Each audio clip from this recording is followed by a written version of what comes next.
Hello दोस्तों, welcome to my YouTube channel. दोस्तों, पिछले वीडियो में हम लोग वैदिक सभ्यता के काफ़ी महत्वपूर्ण ऑब्जेक्टिव को एकदम जीरो लेवल से देखे थे। आज उससे आगे के ऑब्जेक्टिव को हम लोग देखने वाले हैं। दोस्तों, यह ऑब्जेक्टिव लूसेंट बुक से सीधे लिया गया है।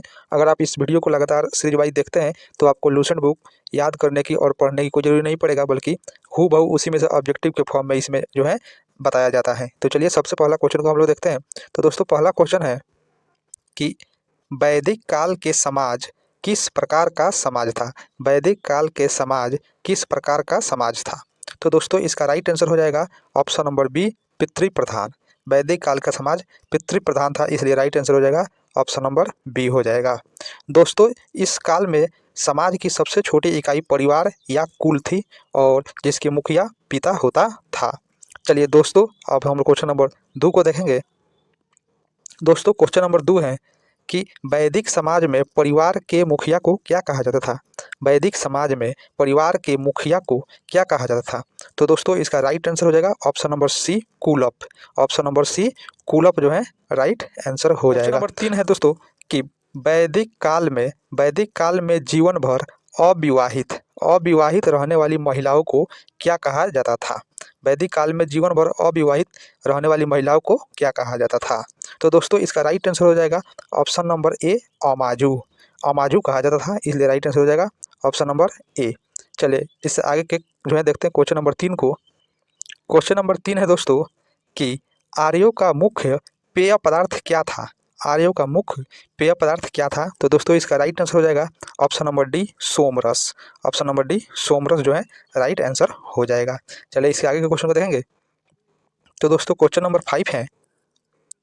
क्वेश्चन नंबर 5 है दोस्तों कि वैदिक काल में अंदर पहनने वाले कपड़ों को क्या कहा जाता था। यानी शरीर के अंदर, जैसे कि शरीर के अंदर बहुत सारे कपड़े पहने, उसको क्या कहा जाता था। तो दोस्तों, इसका राइट आंसर हो जाएगा ऑप्शन नंबर ए, नीवी। ऑप्शन नंबर ए, नीवी हो जाएगा राइट आंसर। चलिए अगला क्वेश्चन को हम लोग देखेंगे।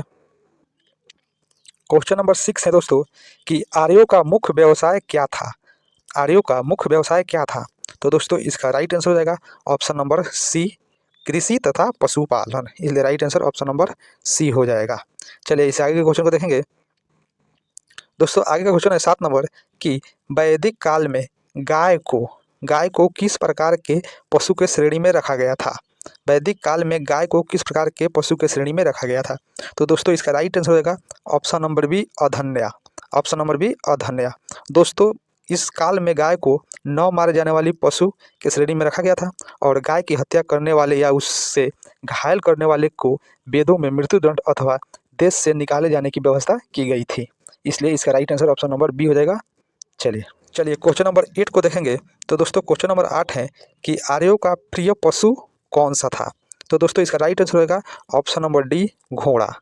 ऑप्शन नंबर डी, घोड़ा राइट आंसर हो जाएगा। चलिए अगला क्वेश्चन को देखेंगे। 9, आर्यों द्वारा खोजी गई धातु क्या थी। आर्यों द्वारा खोजी गई धातु क्या थी। तो चलिए इसका राइट आंसर हो जाएगा ऑप्शन नंबर ए, लोहा। आर्यों के द्वारा लोहा जो है खोजा गया। और दोस्तों, इस लोहा को वे लोग, अभी के वर्तमान में तो लोहा कहा जाता है, लेकिन उस समय लोहा को वे लोग श्याम अयस कहते थे। श्याम अयस कहते थे, इसलिए उस समय लोहा का नाम श्याम अयस था।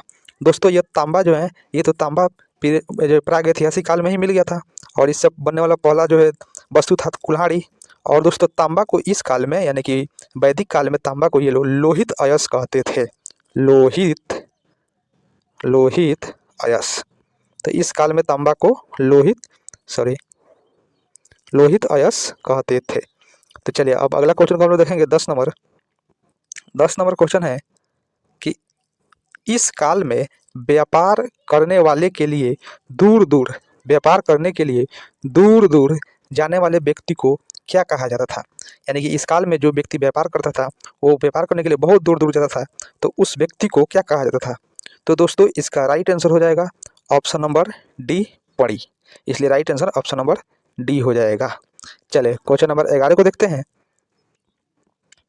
क्वेश्चन नंबर 11 है कि वैदिक काल में ऋण देकर ब्याज लेने वाले व्यक्ति को क्या कहा जाता था। तो दोस्तों, इसका राइट आंसर हो जाएगा option number A, wake not. Option number A हो जाएगा वेक नॉट। चले अगला क्वेश्चन को देखेंगे।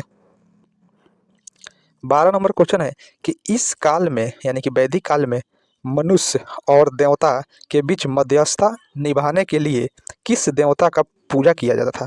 यानी मनुष्य और देवता के बीच संबंध जो है मध्यस्थता निभाने के लिए किस देवता का पूजा किया जाता था। तो दोस्तों इसका राइट आंसर हो जाएगा ऑप्शन नंबर सी, अग्नि। ऑप्शन नंबर सी, अग्नि देवता को जो है पूजा किया जाता था, इसलिए right answer option number C हो जाएगा। चलिए क्वेश्चन नंबर 13 को देखते हैं। तो दोस्तों क्वेश्चन नंबर 13 है कि ऋग्वेद के अनुसार सबसे महत्वपूर्ण और सबसे पवित्र नदी मानी जाती थी। यानी ऋग्वैदिक काल में सबसे महत्वपूर्ण और सबसे पवित्र नदी किसे मानी जाती थी। तो दोस्तों इसका राइट आंसर हो जाएगा ऑप्शन नंबर बी, सरस्वती। इसलिए right answer option number B हो जाएगा। दोस्तों ऋग्वेद में गंगा के बारे में जो है एक बार उल्लेख किया गया है, एक बार गंगा के बारे में एक बार। और दोस्तों ये यमुना है, यमुना के बारे में जो है 3 बार उल्लेख किया गया है, 3 बार उल्लेख किया गया है।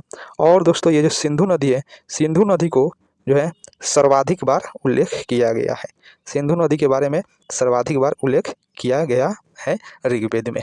चलिए इससे अगला क्वेश्चन को देखेंगे।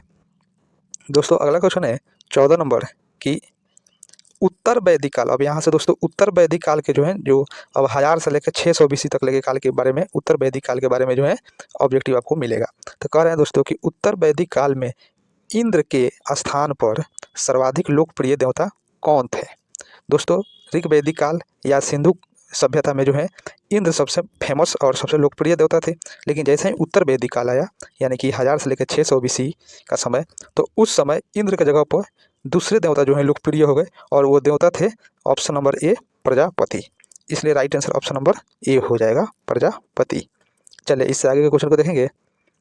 दोस्तों 15 नंबर क्वेश्चन है कि इस काल में यानी कि वैदिक काल में राजा के राज्य अभिषेक के समय कौन सा योग होता था। जब राजा अपना जो है राजा बनता था तो वो एक अपना राज्य अभिषेक करवाता था, तो उस समय वो यज्ञ करवाता था, और उस यज्ञ का नाम था दोस्तों राजसूय यज्ञ। इसलिए right answer option number C हो जाएगा, राजसूय यज्ञ। इसलिए right answer option number C हो जाएगा। चलिए दोस्तों अगला क्वेश्चन देखेंगे। अगला क्वेश्चन देखने से पहले थोड़ा सा एक नोट्स देख ले। तो दोस्तों नोट कहें कि उत्तर वैदिक काल में वर्ण, यानी जब उत्तर वैदिक काल आया तो इसमें वर्ण यानी कि जाति व्यवसाय के बजाय जन्म के आधार पर होने लगी। दोस्तों इससे पहले उत्तर वैदिक काल से पहले जैसे कि ऋग्वैदिक काल था, तो उस समय व्यक्ति के जाति उसके व्यवसाय के आधार पर था। लेकिन जैसे ही उत्तर वैदिक काल आया तो उस समय व्यक्ति का जाति जो है उसके व्यवसाय के बजाय नहीं बल्कि उसके जन्म के आधार पर होने लगा। तो चलिए ये आप जान जाइएगा। चलिए अब अगला क्वेश्चन को देखेंगे। तो दोस्तों अगला क्वेश्चन है कि उत्तर वैदिक काल में हल को क्या कहा जाता था। उत्तर वैदिक काल में हल को क्या कहा जाता था। तो दोस्तों इसका राइट आंसर हो जाएगा ऑप्शन नंबर ए, सिरा। हल को सिरा कहा जाता था। और दोस्तों जब खेत में हल चलाया जाता है, तो जो खेत में जब हल चलाया जाता है जो डरी रेखा बनता है, जिसको हम पता नहीं आप लोग या क्या कहते हैं, लेकिन हमारे यहाँ उसको जो है लिख बोला जाता है, तो उसको जो है उस समय इसको सीता कहा जाता था, सीता। तो यानी कि हल को सिरा, लेकिन उससे बनने वाले चिन्ह को सीता कहा जाता था। चलिए इससे आगे के क्वेश्चन को देखेंगे। 17 नंबर क्वेश्चन है दोस्तों कि उत्तर वैदिक काल में मुद्रा की इकाई थी, यानी कि इस समय मुद्रा की इकाई क्या थी। तो दोस्तों इसका राइट आंसर होगा ऑप्शन नंबर सी, ए और बी दोनों हो जाएगा, निष्क और शतमान दोनों सही हो जाएगा। लेकिन दोस्तों इस काल में किसी खास भार, आकृति और मूल्य के सिक्कों के चलन का कोई प्रमाण नहीं मिला है, लेकिन फिर भी मुद्रा की इकाई निष्क और शतमान को जो है मिला हुआ है। इसलिए right answer option number C हो जाएगा। चलिए इस आगे क्वेश्चन को देखेंगे। दोस्तों 18 नंबर क्वेश्चन है कि उत्तर वैदिक काल में कौन सा नगर पहली बार, यानी कि उत्तर वैदिक काल में किस नगर में पहली बार ईंट का प्रयोग हुआ था। तो दोस्तों इसका राइट आंसर होगा option number D, Kaushambi. Kaushambi नगर में पहली बार ईंट का प्रयोग किया गया था, और उसका समय उत्तर वैदिक काल माना जाता है। इसलिए right answer option number D हो जाएगा। चलिए इससे आगे के क्वेश्चन को हम लोग देखेंगे। दोस्तों 19 नंबर क्वेश्चन है कि गोत्र नामक संस्था, यानी कि जो गोत्र, ये जो आप हर किसी का अपना अपना गोत्र होता है, तो उसी तरह गोत्र नामक संस्था का जन्म किस काल में हुआ, यानी कि इस गोत्र की व्यवस्था का जन्म जो है कब हुआ। तो दोस्तों इसका राइट आंसर हो जाएगा ऑप्शन नंबर बी, उत्तर वैदिक काल। यानी कि उत्तर वैदिक काल में ही इस गोत्र नामक संस्था का जन्म हुआ। उससे पहले यानी कि ऋग्वैदिक काल या सिंधु सभ्यता ये जो भी था, इसमें गोत्र नामक संस्था नहीं था। लेकिन जैसे ही उत्तर वैदिक काल आया तो इसमें गोत्र नामक संस्था का एक जो है विकसित हुआ। इसलिए इसका right answer option number B हो जाएगा। चलिए अगला क्वेश्चन देखेंगे। तो दोस्तों अगला क्वेश्चन है कि महाभारत का पुराना नाम क्या था। महाभारत का पुराना नाम क्या था। तो दोस्तों इसका राइट आंसर होगा ऑप्शन नंबर सी, जय संहिता। महाभारत का पुराना नाम जय संहिता था। दोस्तों दुनिया में जो है 2 महाकाव्य हैं, एक है रामायण और दूसरा है महाभारत। और दोस्तों यह विश्व का, महाभारत जो है विश्व का सबसे बड़ा महाकाव्य कहलाता है और इसका पहले नाम जो है जय संहिता था। तो दोस्तों ये हुआ वैदिक काल के, जैसे कि ऋग्वैदिक काल और उत्तर वैदिक काल का काफ़ी महत्वपूर्ण जो है ऑब्जेक्टिव, जो कि एकदम जीरो लेवल से पूरे लूसेंट का निचोड़ है। इससे आगे कोई भी ऑब्जेक्टिव इसमें आ ही नहीं सकता है आपका वैदिक सभ्यता से रिलेटेड। इसलिए आज जो है पूरा आपका वैदिक सभ्यता का ऑब्जेक्टिव जीरो लेवल से समाप्त होगा। मिलेंगे अगले वीडियो में एक नए टॉपिक के साथ, और टॉपिक नंबर 5 जिसका नाम है महाजनपद का उदय, उसके ऑब्जेक्टिव को लेकर आएंगे। तब तक के लिए थैंक यू। और हाँ, अगर आप चैनल पर नए हैं तो चैनल को सब्सक्राइब, लाइक, शेयर, कमेंट जरूर कीजिएगा। Thank you.